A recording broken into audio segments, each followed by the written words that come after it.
ya. Nah, jadi kita kan menginginkan agar mantan kembali kepada kita, agar mantan yang jadi jodoh kita. Kalau bisa ada mantan yang datang dan ngejar-ngejar untuk balik bersama kita lagi, ya. Tetapi kalau hobi dan kebiasaan kita mengintip media sosial mantan itu tidak bisa kita hentikan, tanpa kita sadari kita ikut mensupport dan ikut mendoakan mantan agar menjadi jodohnya orang ketiga. Mesti pertanyaannya kemudian, kan jodoh sudah tertulis di Lauhil Mahfuz. Betul, ya. Di Lauhil Mahfuz tertulis jodohnya laki-laki adalah wanita. Ya, itu takdirnya yang tertulis di Lauhil Mahfuz.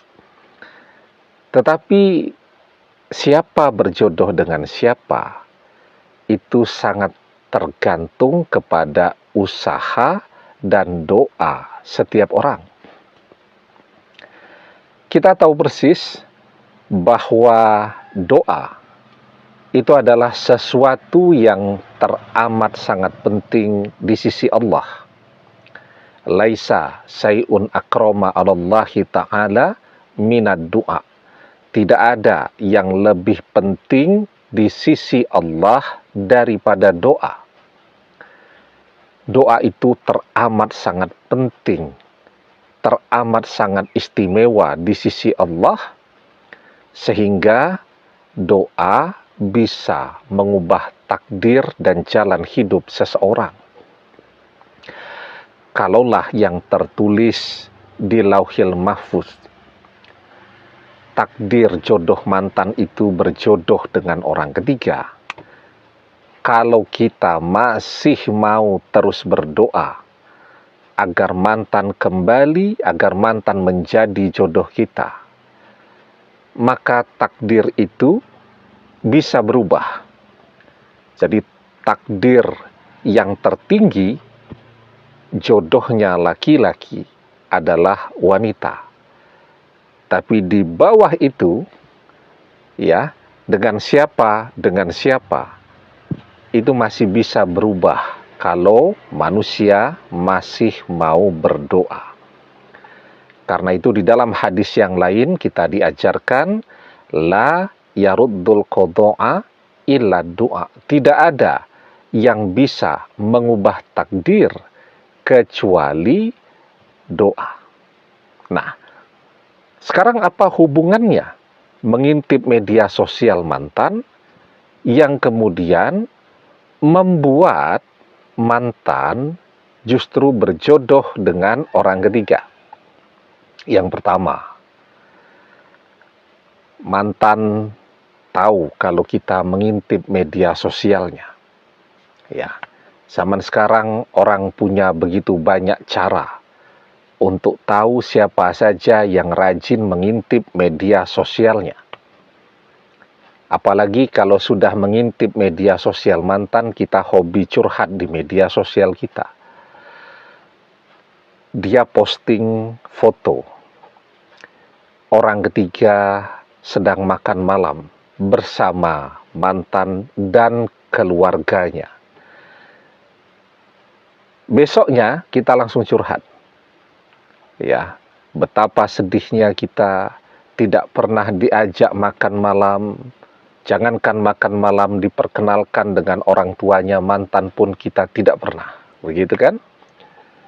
Taulah dia bahwa kita ngintip media sosialnya, dan itu akan membuat dia jadi tambah semangat memamerkan kemesraannya dengan orang ketiga. Bukannya menjauh, bukannya berpisah, jadi tambah lengket, tambah mesra, dan tambah bersemangat untuk bersama orang ketiga. Yang kedua nih yang paling penting. Tapi sebelum kita bahas lagi lebih jauh, yang kedua, Jangan lupa yang belum subscribe untuk memencet tombol subscribe dan menyalakan lonceng notifikasi agar Anda selalu mendapatkan pemberitahuan video-video terbaru dari channel kesayangan kita ini. Dengan subscribe, doa-doa kita selalu terhubung sehingga kita selalu bisa berdoa bersama-sama ya. Dan jangan lupa subscribe itu gratis ya. Nah, yang kedua, kita ngintip media sosial mantan. Mantan pamer kemesraan dengan orang ketiga. Jadilah apa yang kita lihat itu terekam dengan baik di dalam pikiran kita. Sampai ke mimpi-mimpi itu. Apalagi ngintip media sosialnya dari pagi sampai pagi lagi. Mantan juga begitu. Memamerkan kemesraannya dengan orang ketiga berkali-kali. Nah, terekam dengan baik di dalam pikiran kita sampai kita ke mimpi-mimpi. Apa yang terjadi? Kita jadi sering membayangkan apa yang kita lihat di media sosial itu.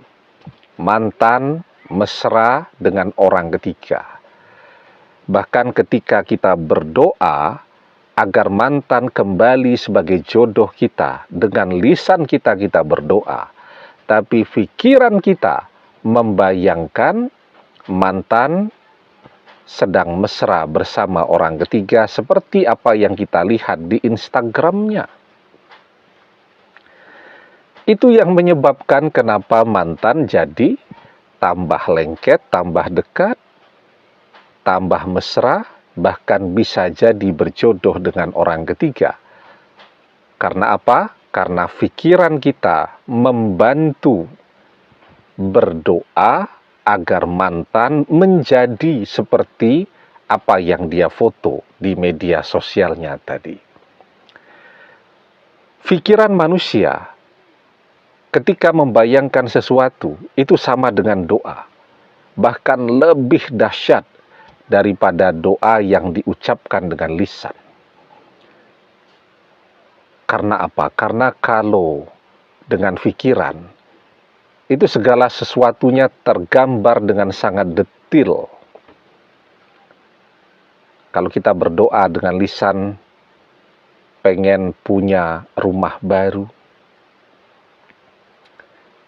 yang muncul cuman rumah, dalam pikiran yang muncul samar-samar. Tapi ketika kita membayangkan punya rumah baru, kita membayangkan besar rumahnya seperti ini, warna catnya seperti itu, ruang tamunya di sini, 2 lantai, dapurnya di sana, kamar utamanya, interior, desainnya seperti ini, ya, ada tamannya, ada kolam renangnya, dan seterusnya. Jadi apa yang orang bayangkan itu kadang-kadang kekuatannya lebih kuat daripada doa dengan lisan, karena dia menggambarkannya dengan detil. Maka di dalam sebuah hadis kita diajarkan, idza tamanna ahadukum falyaksir, fa innama yas'alu rabbahu azza wa jalla. Ketika salah seorang di antara kalian berangan-angan, maka perbanyaklah, karena sesungguhnya dia sedang meminta kepada Rabb-nya, Allah Azza wa Jalla. Apa maksudnya perbanyaklah? Perbanyaklah berangan-angan yang baik yang akan terjadi dalam hidup kita di kemudian hari. Kalau kita berhenti mengintip media sosial kita, maka bayangan-bayangan foto-foto mantan dengan orang ketiga, video-video yang dia posting di storiesnya itu, pelan-pelan akan memudar. Ketika bayangan itu memudar, maka saat kita berdoa, kita menyampaikan keinginan kita kepada Allah agar mantan berjodoh dengan kita, dalam pikiran kita yang muncul adalah gambaran mantan dan kita berjodoh. Maka kita berdoa dengan hati, dengan lisan, dan dengan pikiran kita. Tapi kalau kita berdoa, hati kita menginginkan mantan kembali, lisan kita menginginkan mantan kembali, tetapi pikiran kita membayangkan mantan bersama orang ketiga, maka itu yang menyebabkan kenapa sampai hari ini mantan tetap bersama orang ketiga, tidak memilih untuk kembali bersama kita lagi. Karena apa? Karena doa kita tidak fokus.